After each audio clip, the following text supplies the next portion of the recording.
எல்லாரும் சொல்லுவாங்க, இந்த தலைவர் போயிட்டாருன்னா அப்புறம் இந்த நாடே இருக்குமாம்பாங்க. தலைவர் போயிடுவார், ஆனால் நாடு இருக்கும். அப்படிதான் நம்ம காலங்காலமாக பார்த்துட்டு வந்திருக்கோம். ஆனால் இந்த தனிநபர்களுடைய மரணத்தை விட மிகவும் கொடிய மரணம் வந்து நிறுவனங்களின் மரணம். வேறு எந்த மொழியிலையும் இவ்வளோ பெரிய எதிர்வினைலாம் வரல. இந்த இப்படிப்பட்ட கண்டன குரல் வேற எங்கேருந்து வரல, வேற எங்கேயும் வராது. அதான் எதுக்கு வராது? கல்லில் கிணத்துல கல் போட்ட மாதிரி அப்படியே இருக்கும், அது வராது. இங்கு வந்து எதிர்வினை வரும், வந்தது. ஒருவேளை இந்த அறிவிப்பில் இவர் பெயர் இல்லை என்றால், பெயர் இல்லை, பெயரை மாற்றிட்டாங்கன்னா அதுக்கு ஒரு தனித்தெம்பு வேணும். நிறைய பேர் கேட்குறாங்க, எதுக்கு ஜான் மார்ஷலுக்கு எதுக்கு சென்னையில் சிலை வச்சாங்கன்னு. வேற யாருமே வைக்க மாட்டாங்க, அதனால தான் வச்சுருக்காங்க. கீழடியில் போய் எதுக்கு நீங்கள் போய் சிந்துவெளி நாளை கொண்டாடுறீங்கன்னு, நீங்கள் கொண்டாட மாட்டீங்க, வேற எங்கேயும் நாங்கள் கொண்டாடுவோம். அப்போ இந்த இந்த இது வந்து இங்கே தான் நடக்கும். சிந்துவெளி குறிப்பீடுகளை எழுத்துக்களை படிச்சுட்டா $1 மில்லியன் அறிவிப்பு இங்கே தான் வரும். அதை போலத்தான் இந்த சாகித்ய அகாடமி அறிவிப்பு முடக்கப்பட்ட போது, இந்த 3ஆம் பதிப்பை நான் இங்கே வெளியிட்ட போது தமிழ்ச்செல்வன் தோழர் சொன்னார், இது சாகித்ய அகாடமியிலிருந்து முறைப்படி வந்தால்தான் நான் ஒப்புக்கொள்வேன், இது அரசின் அறிவிப்பாக வந்தால் நான் ஏற்றுக்கொள்ள மாட்டேன்னு சொன்னார். ஒரிசாவில் வந்து புயலை ஹேண்டில் பண்ணியிருக்கேன், வெள்ளத்தை ஹேண்டில் பண்ணியிருக்கேன், வேறு என்னென்னத்தையும் ஹேண்டில் பண்ணி விருது கொடுக்கலாம், அது கொடுத்துருக்கலாம். தேர்தல் நல்லா நடத்திட்டேன் அப்படிங்கிறதுக்காக ஒருத்தருக்கு வந்து பிரதமர் விருது கொடுக்குறதுங்கிறது, இப்போயே தமிழ்நாட்டில் ஒருத்தர் தேர்தல் நல்லா நடத்தினா முதலமைச்சர் விருது கொடுத்தா நம்ம அவரை சந்தேகமாக தான் நான் பார்ப்பேன். அப்படின்னு இருக்கும்போது வெளியில் இருக்கிறோன்னு தெரியாதுங்க நீங்கள் வாங்கி கொடுக்குறதுன்னு, அதனால் முடியவே முடியாதுன்னு மறுத்தேன். ரொம்ப மகிழ்ச்சியாக இருக்குது எனக்கு. உங்களுக்கெல்லாம் இதில் நிறைய பேர் நீங்கள் இந்த நிகழ்வில் கலந்துருப்பீங்கன்னு நினைக்கிறேன். இந்த நூலுடைய 3ஆவது பதிப்பை வந்து இதே இடத்துல நம்ம வெளியிட்டோம். அப்போ வந்து அறிவிப்பு வெளியிடப்பட்டு, இந்த விருது பற்றிய அறிவிப்பு வெளியிடப்பட்டு, அதுக்கு பின்னால் அந்த அறிவிப்பு முறைப்படி செய்ய முடியாத அளவுக்கு முடக்கப்பட்ட போது, எங்களுக்கெல்லாம் தெரியும், எல்லாருக்குமே தெரியும், செய்திகள்லாம் வந்துருச்சு. தமிழ்ச்செல்வன் தோழருக்கு ஒரு மனம் தான் எல்லாரும் முடிவு பண்ணியிருக்காங்க, தமிழுக்கான சாகித்ய அகாடமி அவருக்கு தான். ஆனால் அந்த 24 மொழியில் வரவேண்டிய அந்த செய்தியாளர் கூட்டம் கடைசி நேரத்தில் தடுத்து நிறுத்தப்பட்ட போது, அது புரிந்துணர்வை காரணம் காட்டி இதை வந்து நீங்கள் கலந்தாலோசனை செய்யக்கூடாதுன்னு சொல்லி நிறுத்தப்பட்ட போது, இந்த நூலினுடைய 3ஆவது பதிப்பை இங்கே வெளியிட்டோம். நான் தான் வெளியிட்டேன். அப்போ பேசும்போது தமிழ்ச்செல்வன் தோழர் வந்து ஒரு செய்தியை சொன்னார்.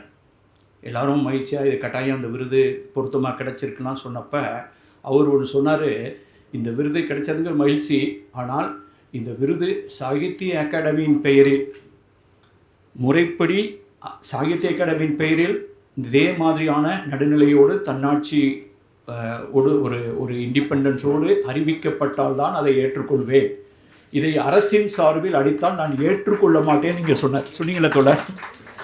இந்த கூட்டத்தில் அவர் சொன்னார். அப்போ வந்து ரொம்ப பெருமிதமாக இருந்துச்சு. இப்படி தான் ஒரு எழுத்தாளன் பேசணும், இப்படி தான் முதுகுழும்புள்ள யாருமே அப்படி தான் பேசுவாங்க. அவர் எப்படிப்பட்டவருங்கிறது நம்ம எல்லாருக்கும் தெரியும். அப்போ வந்து அவர் அந்த அறிவிப்பு இருக்குது பார்த்தீங்களா, அந்த அறிவிப்பு தான் இன்றைக்கி இது முறைப்படி சாகித்ய அகாடமியால் அறிவிக்கப்பட்டதற்கு பின்னால், அது எந்த தேதியை ஒட்டி அறிவிக்கப்பட்டிருக்கிறது வேறு விஷயம். ஆனால் இதை அறிவிக்கப்பட்டதற்கு என்ன தொடர்ந்து சிரிக்கிறீங்க, நான் ஒன்றும் பொடி வச்சுலாம் பேசுகிறேன். ஒரு தேதியில் அறிவிக்கப்பட்டிருக்கிறது அப்படின்னு ஒன்று மட்டும் கிடையாது, நிறையா. ஆக இதை வந்து இந்த மாதிரி அறிவிக்கப்பட்டு இந்த நிகழ்ச்சியில் நம்ம கலந்துக்கிறோம் அப்படிங்கிறதன் மூலமாக இந்த புத்தகத்தை பற்றி நம்ம அன்றைக்கி பேசிட்டோம். நானும் அன்றைக்கி பேசினேன். இந்த புத்தகத்தில் திருப்பி என்ன சொல்கிறாரு சொல்லலைங்கிறத விட முக்கியமானது, இந்த புத்தகம் எப்படிப்பட்ட ஒரு அதனுடைய அணுகுமுறை, ஒரு படைப்பிலக்கியத்தினுடைய தன்மையும் மாறிடாமல் அந்த ஆய்வும் அணுகுமுறை. அவர் சொல்கிறாரு, நான் ஒரு ஆய்வாளர்களும் கிடையாது, எனக்கு அந்த பழக்கம்லாம் இல்லைங்கிறார். இருந்தாலும் இது மிகச்சிறந்த ஒரு ஆய்வு நூலாக வந்திருக்கு. ஆனால் இதனுடைய பக்க விளைவுகளை தான் நீங்கள் யோசிக்கணும். நான் வந்து இதை எதுவும் பயன்படுத்திக்கிற விரும்புனா, பொதுவாக வந்து நிறுவனங்களுடைய அந்த தன்னாட்சி உரிமை, நிறுவனங்களுடைய தற்சார்பின்மை, ஒரு வாட் யூ கால் இண்டிபெண்ட்டாக சுதேட்சையாக இயங்கக்கூடிய அந்த தன்மை வந்து அது பாதிக்கப்படும் போது ஒரு தனி மனிதர்களுடைய மரணம் வந்து நம்ம எளிதில் கையாளுறோம். திடீர்னு ஒரு விபத்து நடக்கும், பெரிய தலைவர் ஒருத்தர் இறந்து போயிடுவார். எல்லோரும் சொல்லுவாங்க, இந்த தலைவர் போயிட்டாருன்னா அப்புறம் இந்த நாடே இருக்குமாம்பாங்க. தலைவர் போயிடுவார், ஆனால் நாடு இருக்கும். அப்படி தான் நம்ம காலங்காலமாக பார்த்துட்டு வந்திருக்கோம். ஆனால் இந்த தனிநபர்களுடைய மரணத்தை விட மிகவும் கொடிய மரணம் வந்து நிறுவனங்களின் மரணம். நிறுவனங்களின் மரணத்தை வந்து ஈடு பண்ணுறது ரொம்ப கஷ்டம். ஒன்ஸ் வந்து ஒரு நிறுவனம் மரணம் அடைந்து விட்டதால் அந்த நிறுவனத்தை மீண்டும் கட்டியெழுப்பதற்கு ரொம்ப நாள் ஆகும். அப்போ அதனால தான் இவருக்கு விருது கிடைக்குது கிடைக்கலைங்கிறத விட நமக்கு முக்கியமாக பட்டது வந்து இந்த நிறுவனம் தேர்ந்தெடுத்ததை முறைப்படி அறிவிக்கலை அப்படிங்கிற ஒரு கோபமும் ஒரு அறச்சீற்றமும் ஒரு அழகிய சினமும் இதான் சேர்ந்து தான் அன்னைக்கு நம்ம எல்லாம் பேசினோம். இன்றைக்கி வந்து இது முறைப்படி அறிவிக்கப்பட்டிருக்கு. எப்பயுமே ஒரு நல்லது கெட்டதுலேயும் ஒரு நல்லதுன்னு எங்கள் ஊர் பக்கம்லாம் சொல்லுவாங்க. இந்த மாதிரி ஒரு சம்பவம் நடந்திருக்காருன்னா எதிர்வினை வந்து பொதுவாக வந்து நீங்கள் சொன்ன மாதிரி வேறு எந்த மொழியிலையும் இவ்வளோ பெரிய எதிர்வினைலாம் வரல. இந்த இப்படிப்பட்ட கண்டன குரல் வேறு எங்கேருந்து வரல, வேறு எங்கேயும் வராது. அதான் எதுக்கு வராது? கல்லில் கிணத்துல கல் போட்ட மாதிரி அப்படியே இருக்கும், அது வராது. இங்கு வந்து எதிர்வினை வரும், வந்தது. இன்னைக்கு வந்து ஒருவேளை இந்த அறிவிப்பில் இவர் பெயர் இல்லை என்றால், பெயர் இல்லை பெயரை மாற்றிட்டாங்கன்னா அதுக்கு ஒரு தனித்தெம்பு வேணும். ஆக இந்த அறிவிப்பை அறிவிக்காமல் தட்டது மூலமாக, ஆனால் நான் சொன்னேன் பார்த்தீங்களா கெட்டதுலேயே ஒரு நல்லது இருக்குன்ட்டு. இதை தொடர்ந்து தமிழ்நாடு அரசு ஆற்றிய ஒரு எதிர்வினையை நான் இங்கு பதிவு செய்ய விரும்புகிறேன். இந்த விருது வருமோ வராதோ, அறிவிப்பு வருமோ வராதோ, அல்லது இந்த ஆண்டு வருமோ அடுத்த ஆண்டு வருமோ, அல்லது இந்த இதையே நிறுவனத்தையே மூடிடுவாங்களோ, என்ன செய்ய போகிறாங்களான்னு இருக்கிற நேரத்தில் தமிழ்நாடு அரசு ஒரு அறிவிப்பை வெளியிட்டது. ஆமாம் தெரியும். ஆமாம், நீங்கள் வந்து போய் ஒரு இது முறைப்படி கேட்டீங்க. அதற்கு பின்னால் அதை அப்படியே ஒப்புக்கொண்டு ஒரு அறிவிப்பு வெளிவந்தது. இந்தியாவில் இருக்கக்கூடிய 7 வாழும் செம்மொழிகள், நீங்கள் வாழுங்கிறது நான் வந்து அண்டர்லைன் பண்ணுறேன், தி லிவிங். நாங்கள்லாம் பொதுவாக வந்து சில நேரங்கள் என்ன ஆயிருன்னு கேட்டிங்கன்னா, நம்ம வந்து நமக்கு சொல்லி கொடுத்ததே நம்ம நம்பிட்டு நம்ம ஒரு போக்கிலே போய்கிட்டு இருப்போம். நாங்கள் ஸ்கூலில் படிக்கும் போதெல்லாம் செம்மொழின்னு சொல்லும்போது எல்லாரும் போராடுவாங்க. அவர் வந்து பரிதிமார் கலைஞர் தமிழை செம்மொழியாக அறிவிக்கணும் அப்படின்னாரு. அப்புறம் வந்து கலைஞர் இவங்கெல்லாம் முத்தமிழறிஞர் கலைஞர் அவர் வந்து தமிழை செம்மொழியாக அறிவிக்கணும் அப்படிங்கிறதெல்லாம் முன் வச்சாங்க. மனவை முஸ்தபா அப்படின்னு ஒருத்தர் உங்களுக்கு தெரியும், அவர் வந்து இந்த தமிழ் செம்மொழியாக ஆக்கணும் அப்படிங்கிற தொடர்பாக அவர் வந்து தனது கருத்துக்களை முன் வச்சுட்டு வந்தார். அந்த சூழலில் நாங்கள்லாம் என்ன நினச்சிக்கிட்டு இருந்தோம், எல்லாரையும் போல் சமஸ்கிருதத்தை யாரோ செம்மொழின்னு அறிவிச்சிருப்பாங்க போல இருக்கு, அதனால தான் தமிழ்நாட்டுக்காரவங்களாம் பதட்டம் அடைஞ்சு இதை வணக்கம் எல்லாம் தமிழ்நாட்டில் பதட்டம் அடைஞ்சு நம்மளையும் அறிவிச்சிடணும்னு போராடுறாங்க போல இருக்குன்னு நினச்சிட்டு இருந்தோம். அப்படி தான் எல்லோரும் நினச்சிட்டு இருந்தோம். அந்த செம்மொழி வந்து 2004ஆம் ஆண்டில் அந்த யூபிஏ முதல் கவர்மெண்ட் இருக்கும்போது காமன் மினிமம் ப்ரோக்ராம் அப்படின்னு சிஎம்பி ஒன்று போட்டார். அந்த காமன் மினிமம் ப்ரோக்ராமில் தமிழ் மொழியை செம்மொழியாக அறிவிப்பது ஒரு முன்னிபந்தனையாக வைக்கப்பட்டது. அதனுடைய அடிப்படையில் தான் மன்மோகன் சிங் பிரதமராக இருந்தபோது செம்மொழியாக தமிழ் அறிவிக்கப்பட்டது. ஆனால் சில நேரங்களில் உங்களுக்கு வாய்ப்பு கிடைக்கும் பாருங்கள், நீங்கள் எங்கேயோ தமிழ் படிப்பீங்க, பிஏ தமிழ் படிப்பீங்க, எம்ஏ தமிழ் படிப்பீங்க, முதல் கட்டத்தில் ஐஏஎஸ் ஒரிசாவுக்கு போயிருப்பீங்க.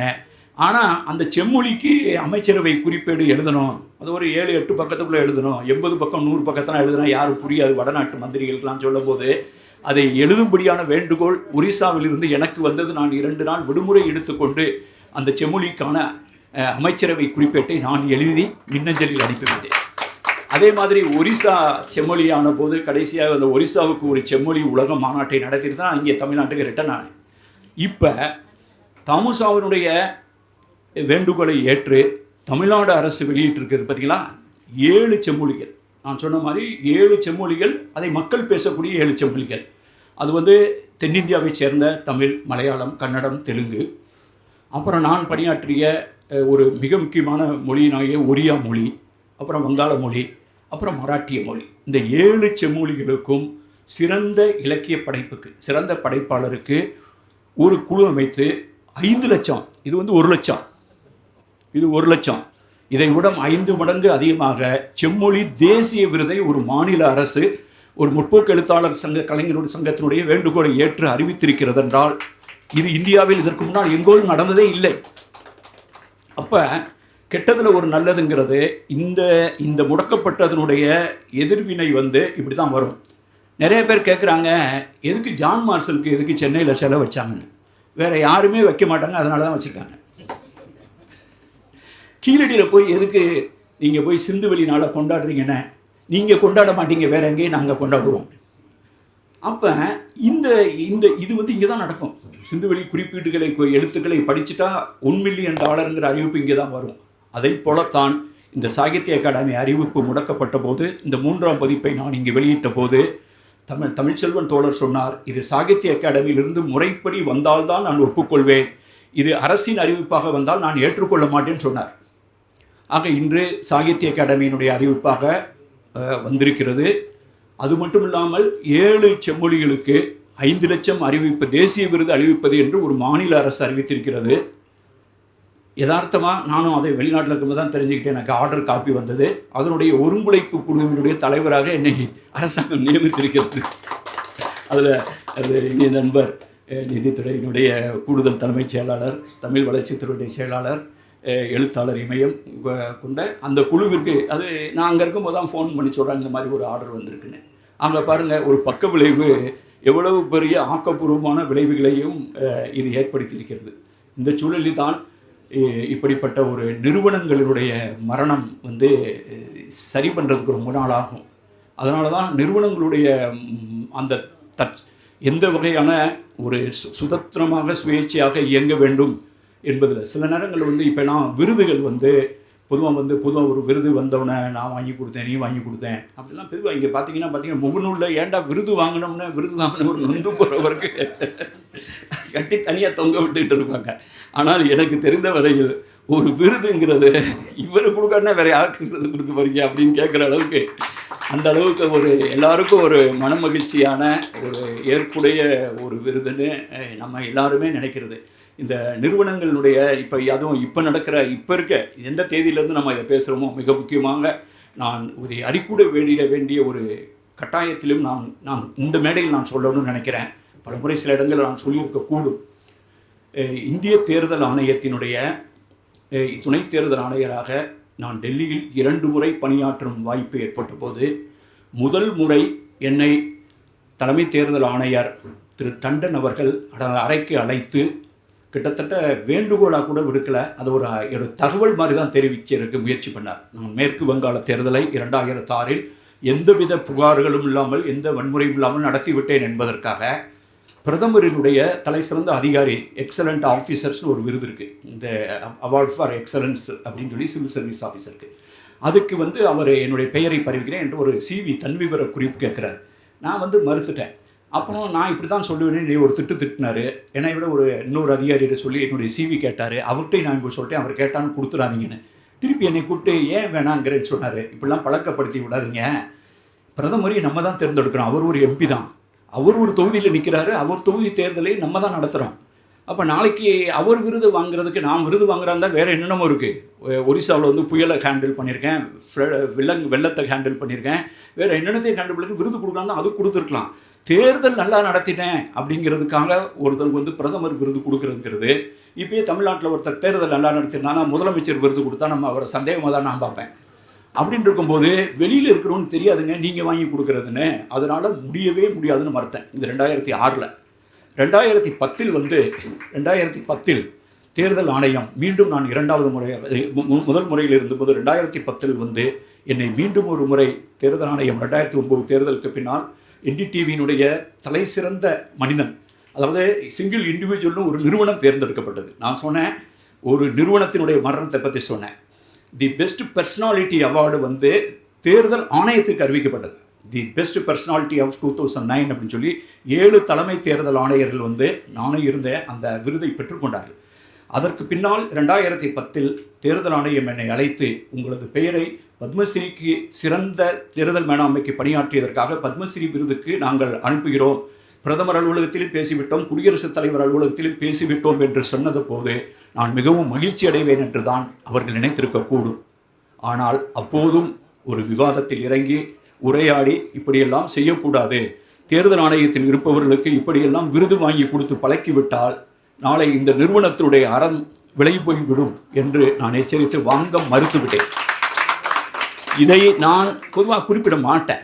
இதை நான் இங்கே ஏன் குறிப்பிட வேண்டிய தேவை ஏற்பட்டதுன்னா, இந்த விருது அறிவிக்கப்பட்ட சூழல், அது முடக்கப்பட்ட சூழல், அந்த சூழலில் வந்து திருப்பி வந்து இங்கே வந்து இது இப்படி வந்தால் தான் வாங்கிக்கிருவேன், அப்படி வந்தால் வாங்கிக்கிற மாட்டேன் அப்படின்னு சொல்கிற ஒரு அறமும் ஒரு ஒரு துணிச்சலும் ஒரு முதுகெலும்பு உள்ள ஒரு தன்மையும் இதெல்லாம் சேர்ந்து பார்க்கும்போது இது நல்லா தான் நடந்திருக்கு. அந்த விருது இப்படி வர்றது தான், அது போகிறது எப்பயும் போல் வாடிக்கையான வைப்பு இல்லாமல் அறிவிக்கப்படும் போது தடுக்கப்பட்டு முடக்கப்பட்டு மீண்டும் நம்மலாம் எல்லாரும் குரல் எழுப்பி அதற்கு பின்னால் வந்து தமிழ்நாட்டிலிருந்து ஒரு 7 மொழிக்கு, அது ஒரு உண்மைதானே, ஒரு மாநில அரசு தேசிய விருது கொடுக்குறாங்க, அது ஒரு தனிப்பெருமை தான். இது 24 மொழி. ஆக அந்த வகையில் வந்து இது ஒரு மிக மகிழ்ச்சியான ஒரு நாளாக நான் கருதுகிறேன். இந்த அழைப்பிற்கு மிக்க நன்றி. தோழர்கள் அனைவருக்கும் வணக்கம்.